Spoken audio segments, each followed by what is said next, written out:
Today I'm going to share with you a quick and easy recipe for tuna and bean cakes. This recipe is made with Pantry staples.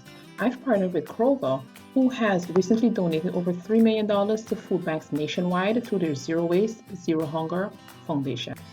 What I love about this recipe is that you can make substitutions easily.